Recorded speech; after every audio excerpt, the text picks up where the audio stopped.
Gente, alegra, a gente fica com o coração pulsando, né, ao ver a diversidade de pessoas e segmentos que estão aqui, e especialmente o interesse, né, porque você vem para um evento porque você se interessa pelo assunto e pelo que vai ser tratado nesses dias, né. Então, a gente agradece já de antemão o interesse de todos vocês de estarem aqui. Nós vamos fazer, né, Daniel, o melhor possível para que esses dias sejam prazerosos, sejam menos cansativos, apesar de estarmos estudando uma lei, que não é nada agradável, né? Mas é importante que a gente tente fazer o melhor. E é isso que nós vamos tentar fazer.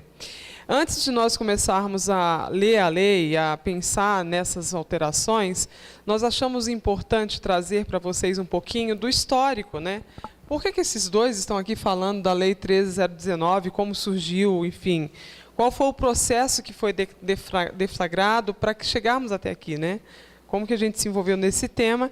E nós trouxemos um pouquinho da história da própria plataforma para o novo marco regulatório, que é uma iniciativa das organizações de sociedade civil para o governo federal, né? Então, nós vamos trazer um pouquinho do que trata esse caminhar, né? Então, aonde que começou a plataforma? Começou em 2010, no momento que nós passávamos por um processo eleitoral no país, e que nós assistíamos todos os segmentos da sociedade civil apresentar propostas para os presidenciáveis e pedir a eles o comprometimento aos seus segmentos, e nós, enquanto organizações de sociedade civil, não tínhamos ainda, em nenhum processo, ainda conhecimento de termos nos unido para podermos pedir e propor alguma proposta para que eles possam aceitar e se comprometer em relação a isso. Então, em 2010, tinha já um projeto dentro da Fundação Grupo Esquel sobre o marco regulatório, no momento que sai pregão, aquele movimento todo. Então, tinha um grupo gestor, que falou, não, vamos tentar elaborar uma proposta e apresentar para os candidatos, né? Então, foi aí que surgiu a plataforma e que essas reivindicações foram embasadas de nós termos, no Estado brasileiro, uma política de Estado de fortalecimento dessas organizações. E o que nós pensávamos na época? Que essa política viessem com mecanismos que assegurassem a autonomia política e financeira das organizações. Porque toda a legislação que vinha e que nós tínhamos que seguir e que está proposto e que nós temos que colocar para frente, vinha com interferência, né? O Estado falava, vocês têm que seguir, o Estado tem que fazer pregão. E essa autonomia nossa, ao longo do tempo, foi sendo esquecida, né? Então, a Constituição prevê isso, mas nas nossas relações estava sendo esquecido.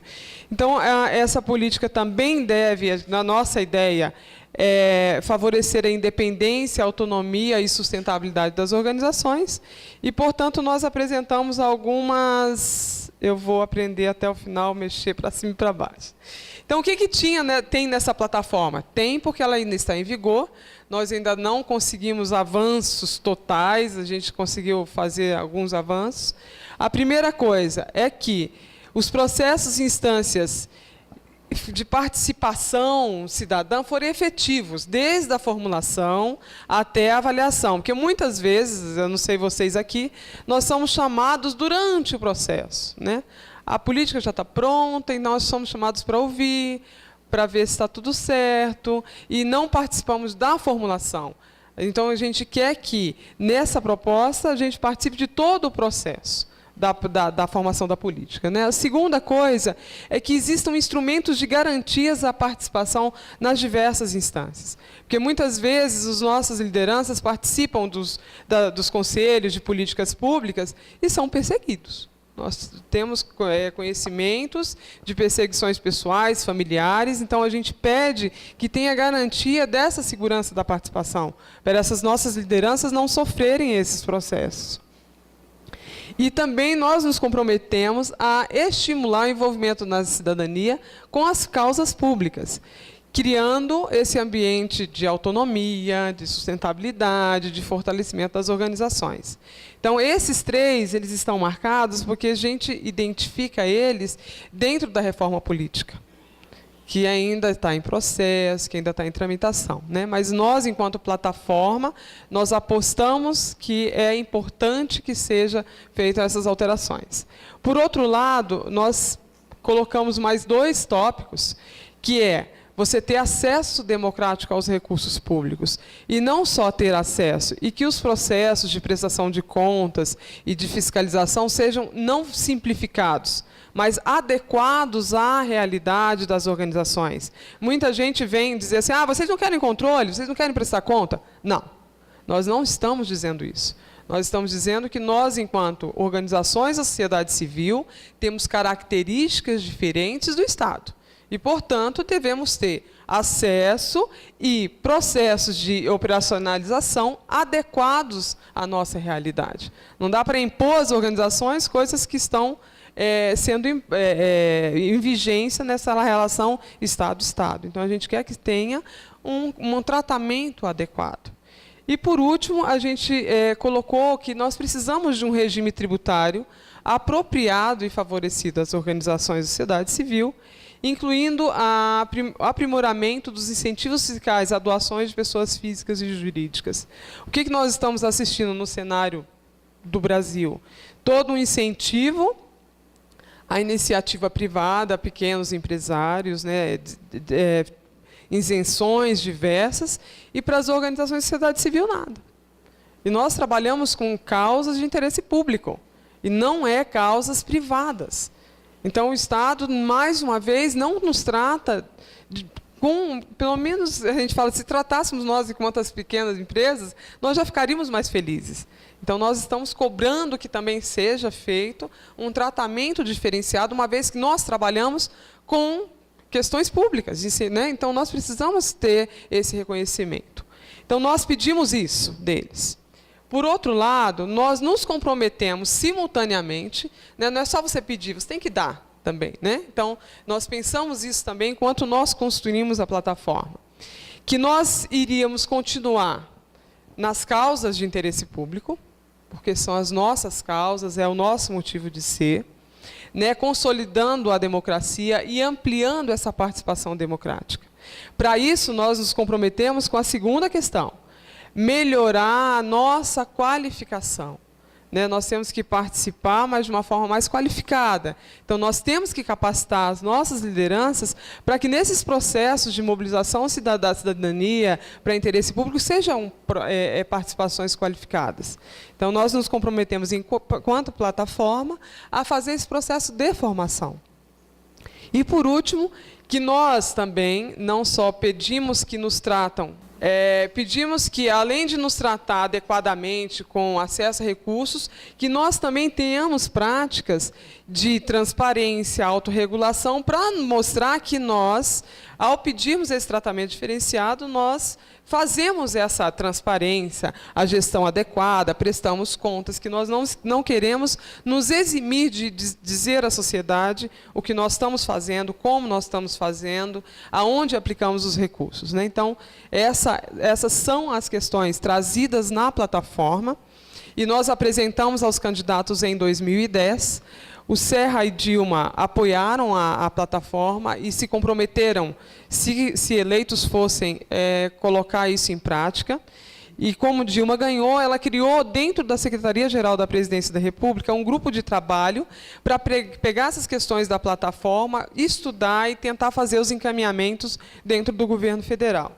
Então, enquanto sociedade civil, esse grupo teve a formação, tinha a BONG, Caritas Brasileiras, SEBRAF, Fundação Esquel, GIF, várias organizações estiveram presentes nesse grupo e foram organizações que tiveram uma atuação forte nesse trabalho de 2011 e 2012, junto com a Secretaria-Geral da Presidência da República.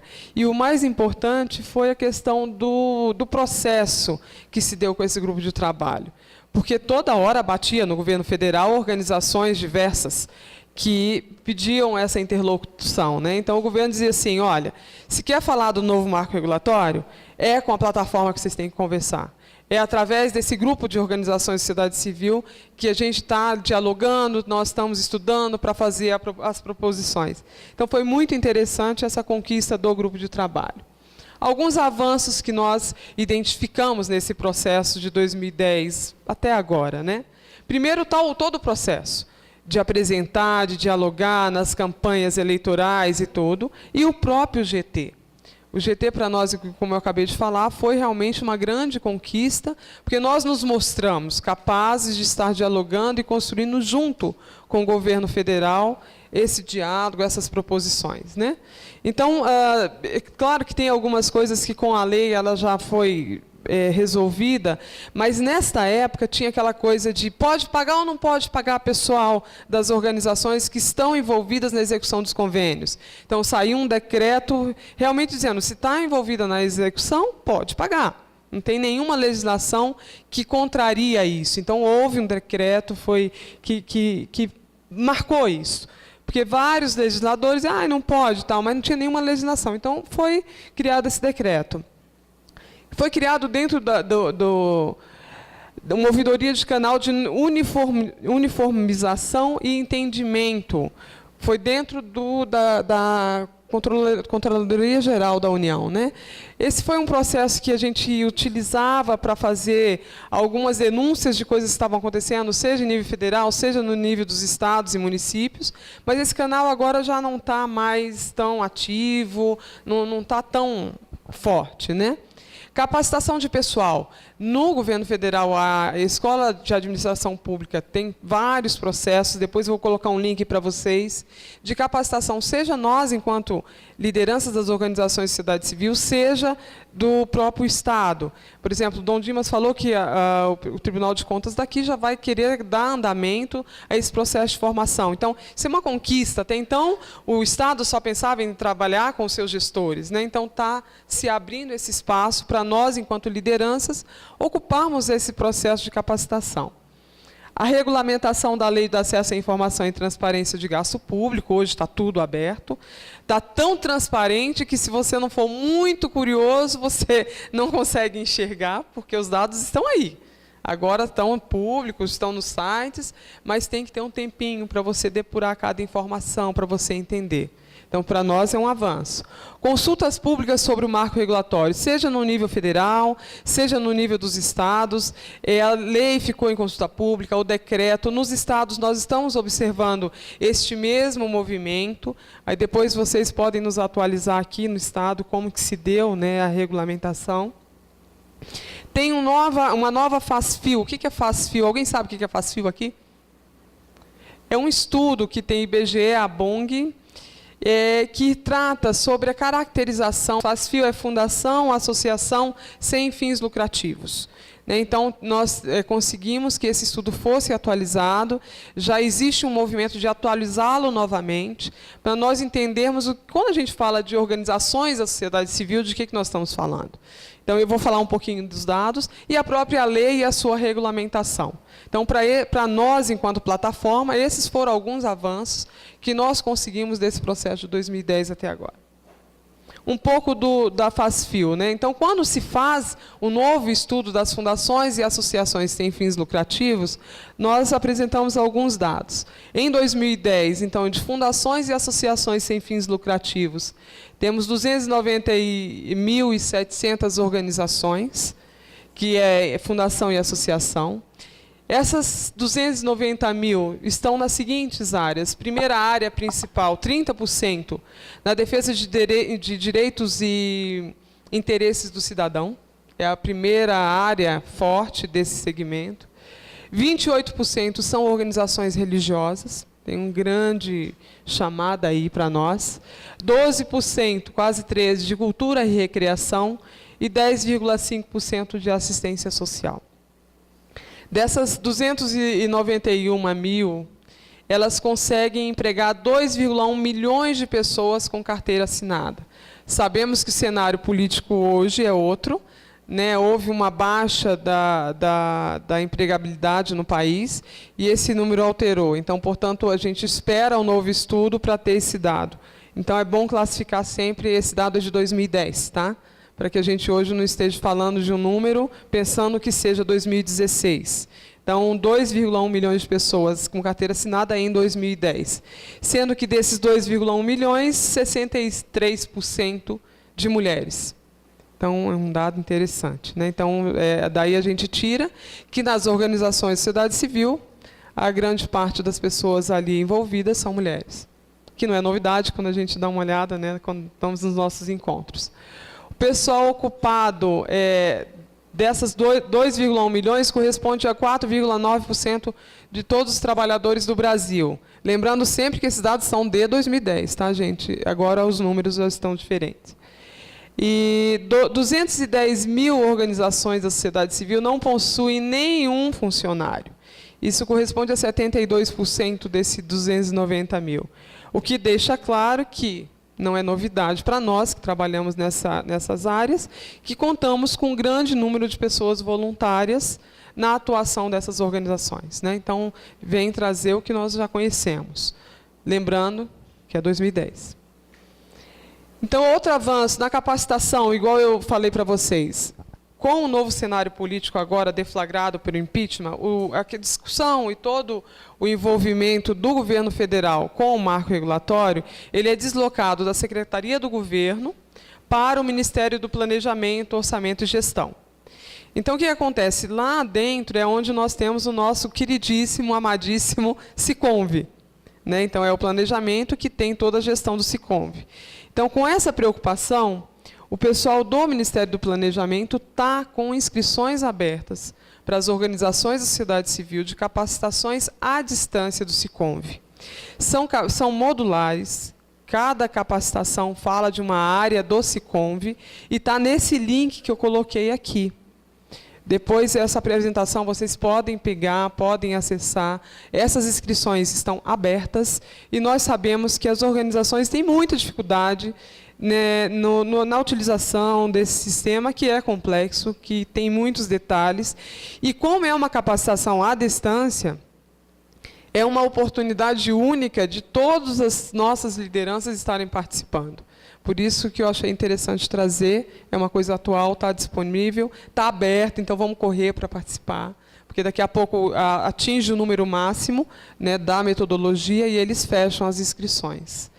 Posso passar, porque eu vejo que tem gente que está anotando. Então, o site o link é http://portal.convenios.gov.br/treinamentos/a-distância. Tá, eu vou passar para a gente dar continuidade, depois a apresentação vai estar disponível para vocês. E aí vamos falar um pouquinho da Lei 13.019, como que ela chega, como ela tramitou. Então, toda essa coisa da legislação, ela começa com a CPI das ONGs. Então, começa já ruim, né? Começa num processo de denúncias, de apuração de casos, quem está fazendo o quê, quem está desviando o quê. Isso acontece em 2003, né? Então, sai o autor do primeiro projeto de lei, o senador Aloysio Nunes. Ele tem o PL 3877 na Câmara em 2004, que veio do PL 07 de 2003. É uma confusão legislativa enorme. Mas o que é importante é destacar que esse processo começa com o CPI das ONGs em 2003 e vem se tramitando no Congresso vários PLs, novidades que de vez em quando a gente se pega com surpresas maravilhosas, né? Então, quando a gente constitui o grupo de trabalho da Secretaria-Geral, que nós fizemos parte em 2010, 2011, 2012, saiu o decreto 7568, que vem regular as transferências de recursos do governo para as organizações da sociedade civil. Já existia o 6170, então vem o 7568, que traz já alguns avanços e que pautou todo o debate da construção da lei. Foram esses debates que fizeram essa coisa movimentar. Então, a lei traz os instrumentos de contratualização. Então, ele tinha, com esse processo todo anterior, o substitutivo do Eduardo Barbosa, que foi aprovado na Comissão de Seguridade Social e Família em dezembro de 2012, que foi também modificado pelo Rodrigo Hollenberg, o senador do Distrito Federal, que foi o relator do processo na Comissão de Comissão de Constituição e Justiça, que foi aprovado finalmente em 2014. No meio do ano de 2014, é aprovado e vem a Lei 13.019, que nós vamos estar lendo, entendendo e estudando nesses 2 dias. Por isso que eu estou só passando o processo legislativo, né? Porque nós vamos entrar com ela em detalhes nesses 2 dias. Tá? Só para vocês entenderem de onde surgiu essa lei também. Então, nós temos ainda algumas coisas para caminhar para frente, porque a lei traz esses novos instrumentos de contratualização, traz também procedimentos de prestação de conta, de acesso a esses recursos públicos, né? Mas ainda nós temos ainda algumas lutas para frente, e que nós contamos muito, muito, porque são temas que são mais áridos. Trabalhar com instrumento de contratualização é fácil, trabalhar com incentivos, tributação, são temas que nós sabemos que vão ser mais trabalhosos e, portanto, a gente precisa de todos juntos. Então, nós temos como responsabilidade, comprometimento e próximas pautas, primeiro, publicizar e assegurar politicamente os avanços. Tudo que aconteceu até agora, a lei. A gente sabe que no Brasil, lei que pega e lei que não pega. O que depende? A gente se envolver nesses processos para fazer a lei pegar, se ela é uma lei que nos interessa. Então, esse momento aqui com vocês agora é essa publicização, é fazer com que vocês entendam, cobrar do governo estadual, dos governos municipais, que façam com que essa lei pegue. Porque senão a gente vai ter uma lei que foi construída e que a gente acredita que tem avanços, mas ela não vai pegar, porque quando vem um decreto estadual, municipal, a coisa faz um retrocesso. Então, por isso que nós estamos aqui. E nós temos três grandes questões que nós temos que trabalhar para frente. Essa política nacional de fomento, que tem que ser uma política de Estado, é uma política que favoreça o fortalecimento das organizações, que as trate como devem ser tratadas, e a gente não está pedindo que não seja cobrado nada da gente, a gente está pedindo que seja cobrado mais adequadamente. Que as prestações de contas sejam adequadas, que essa relação com estados, editais, nos respeitem. Né? Por isso que a gente quer uma política nacional de fomento das nossas organizações. E queremos também que nós comecemos a trabalhar e que temos que pensar que formas de financiamento, que incentivos tributários nós queremos para nós, para que a gente possa nos fortalecer, que a gente possa ter acesso a esses recursos que estão aí, disponíveis, mas às vezes são direcionados a alguns segmentos, e nós temos o direito de ter acesso a isso. E, por último, e aí incentivos fiscais, incentivo a doações de pessoas físicas e jurídicas, e que a gente também tenha um código de autorregulação, que ao seguir determinados procedimentos, a gente fala, poxa, aquela organização é uma organização diferenciada, tem suas contas públicas, tem os seus funcionários publicizados, relatórios de atividades, enfim, demonstra para a sociedade, aí a gente não quer demonstrar só para o Estado, não. A gente quer demonstrar desde aquela pessoa que a gente atende, ali diretamente, diariamente, sua família, sua comunidade, até o Estado. Então, é para a sociedade como um todo. Nós não estamos preocupados só em falar para o Estado que nós somos bonzinhos, fazemos certinho. A gente quer demonstrar à sociedade a nossa importância, a nossa forma de atuar. E a plataforma, ela é uma plataforma que é dinâmica, os 5 pontos ainda estão em pauta, e que as organizações que tenham interesse em aderir à plataforma, a adesão é pelo site, que está ali, www.plataformaosc.org.br. No momento que a organização adere a essa plataforma, ela ganha. E aí eu falo isso, eu sou meio suspeito para falar, você falar do seu próprio filho é ruim, né? Mas por quê?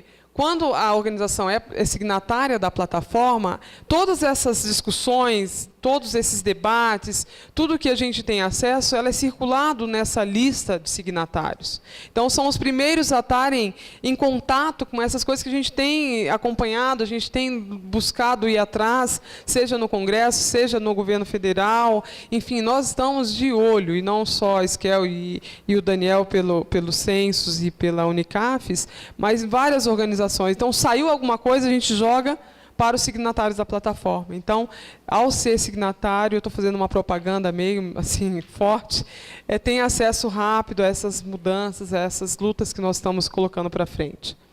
E nós vamos ter em agosto, agora, em Brasília, um novo encontro nacional dos signatários. O convite ainda não saiu, deve estar saindo hoje ou amanhã. E ele está prioritariamente aos signatários, esse encontro, mas nesse momento, nesse novo cenário político, nós estamos abrindo as organizações da sociedade civil que têm interesse.